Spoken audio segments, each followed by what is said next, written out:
ریحان کے گرم ہونٹ نائلہ کی گرم گردن پر سرکتے ہوئے اس کی نبض کو چھونے لگے تھے۔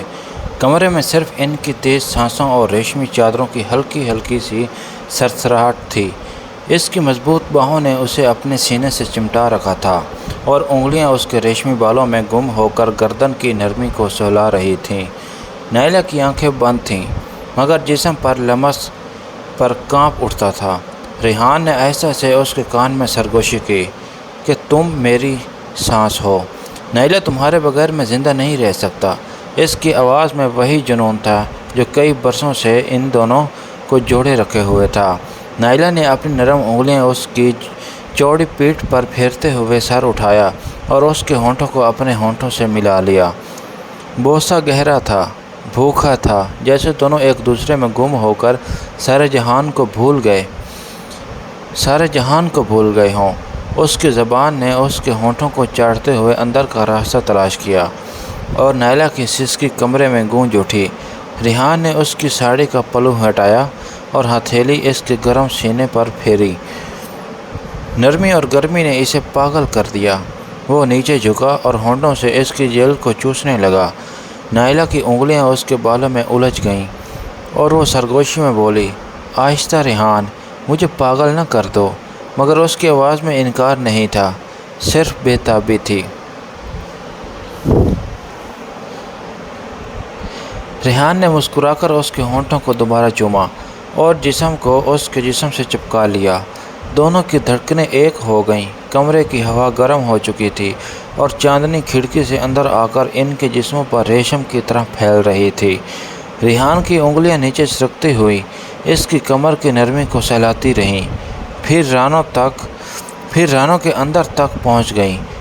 نائلہ کے جسم نے خود بخود کمان کی طرح اٹھ کر اس کی لمس کا استقبال کیا۔ ریحان نے ایسا سے اس کے کان کے نیچے ہونٹ رکھے اور سرگوشی کی، تم اتنی نرم ہو نائلہ، تمہاری جلد میرے لیے شہد سے بھی میٹھی ہے۔ نائلہ نے سسکتے ہوئے اس کی گردن کو اپنی باہوں میں جکڑ لیا اور اپنے ہونٹ اس کے سینے پر رکھ دیے۔ دونوں کے جسم ایک دوسرے میں گم ہوتے جا رہے تھے۔ ریحان نے اس کی ٹانگوں کو اپنی ٹانگوں سے الجھایا اور آہستہ سے اس کے اندر تک داخل ہو گیا۔ نائلہ کی آہ بھری سسکی نے کمرے کو بھر دیا۔ حرکت گہری تھی، گرم تھی، جیسے سمندر کی لہریں ایک دوسرے سے ٹکرا رہی ہوں۔ نائلہ نے اس کے پیٹھ پر ناخن پھیرے اور سرگوشی کی، میں تم سے بہت پیار کرتی ہوں ریحان، تم میری جان ہو۔ ریحان نے اس کے ہونٹوں کو چوس لیا اور حرکت تیز کر دی۔ کمرے میں صرف ان کی آہیں اور جسموں کی گرمی تھی۔ جب لذت کی آخری لہر دونوں کو لپیٹ میں لے کر بہا لے گئی تو ریحان نے نائلہ کو اپنے سینے سے چمٹائے رکھا اور سرگوشی کی، اب کبھی تمہیں نہیں چھوڑوں گا، تم میری ہو اور میں تمہارا۔ یہ وعدہ ان کی سانسوں میں گھل کر اب تک کے لیے ثابت ہو گیا تھا، مگر یہ سکون اور یہ جذبہ اتنی آسانی سے نہیں ملا تھا۔ ان کی کہانی برسوں پہلے شروع ہوئی تھی، جب ریحان خان ملتان کی قدیم حویلی کا اکلوتا وارث تھا اور نائلہ شہر کی ایک آزاد خیال لڑکی جو صحافت پڑھنے کے لیے آئی تھی۔ ان کی پہلی ملاقات یونیورسٹی کی لائبریری میں ہوئی تھی، جہاں نائلہ پرانی کتابوں کے درمیان بیٹھی کوئی ریسرچ کر رہی تھی۔ ریحان نے اسے دیکھا تو جیسے وقت رک گیا۔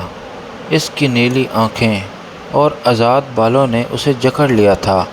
وہ قریب آیا اور کتاب کے بارے میں پوچھا۔ باتوں باتوں میں دوستی ہوئی، پھر روزانہ کی ملاقاتیں۔ وہ ملاقاتیں محبت میں بدل گئیں۔ ریحان گاؤں واپس جاتا تو رات بھر نائلہ کے خطوط پڑھتا اور نائلہ شہر میں اس کی تصویر دیکھ کر سو جاتی۔ وہ دونوں کئی راتیں یونیورسٹی کے باغ میں بیٹھ کر باتیں کرتے رہتے تھے۔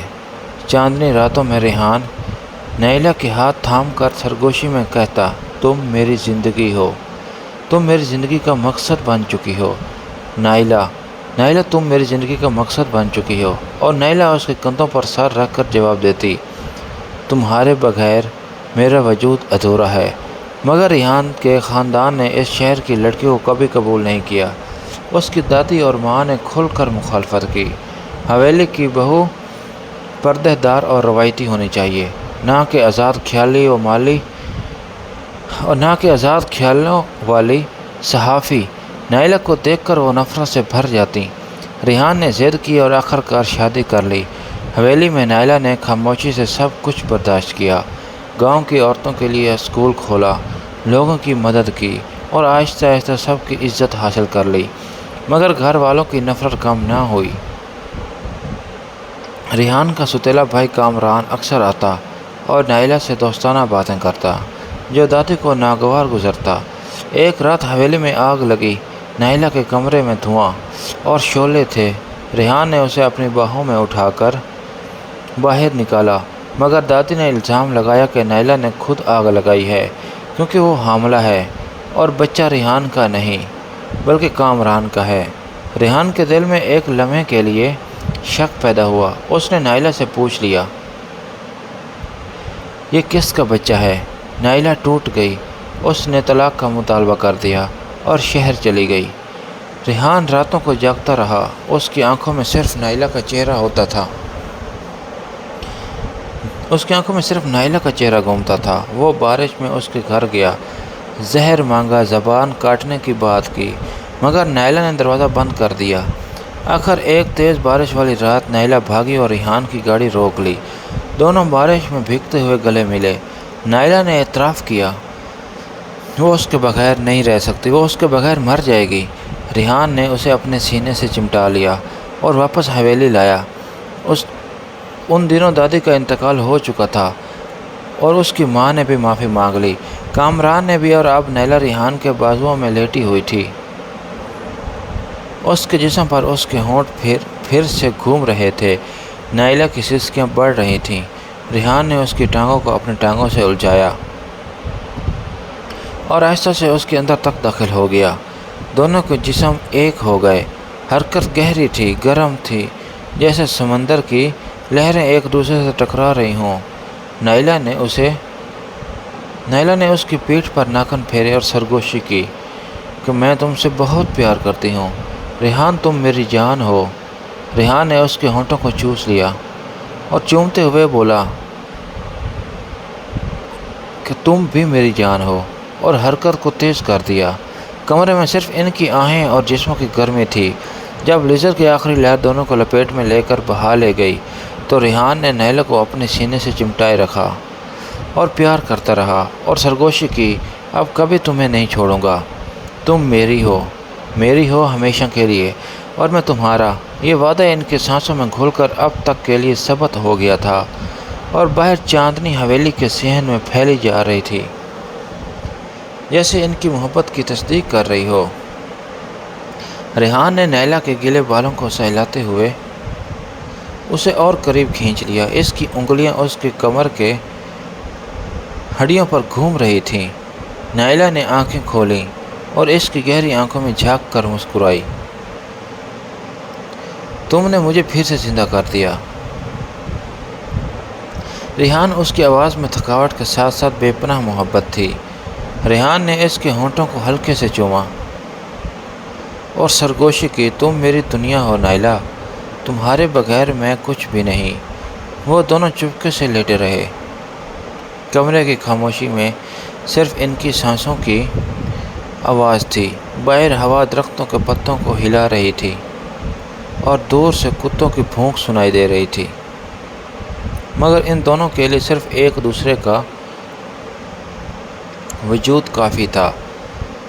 نائلہ نے ریحان کے سینے پر ہاتھ رکھ کر اس کی دھڑکن محسوس کی اور سرگوشی کی، کبھی کبھی مجھے ڈر لگتا ہے کہ یہ خواب تو نہیں ریحان۔ ریحان نے اس کے ہاتھ کو اپنے ہاتھ میں لے کر مضبوطی سے تھام لیا اور جواب دیا، خواب نہیں ہے نائلہ، حقیقت ہے، اور میں اسے کبھی ختم نہیں ہونے دوں گا۔ یہ حقیقت ہے اور حقیقت چلتی ہی رہے گی۔ اس نے پھر سے اسے گلے لگایا اور دونوں کی آنکھیں بند ہو گئی، جیسے طویل جدائی کے بعد ملی سکون کی نیند انہیں اپنی آغوش میں لے رہی ہو۔ وہ لمحہ تھا جب ان کی محبت نے سب رکاوٹوں کو پار کر کے ابدیت کا روپ اختیار کر لیا، اور وہ ایک دوسرے کے لیے ہمیشہ کے لیے ایک ہو گئے۔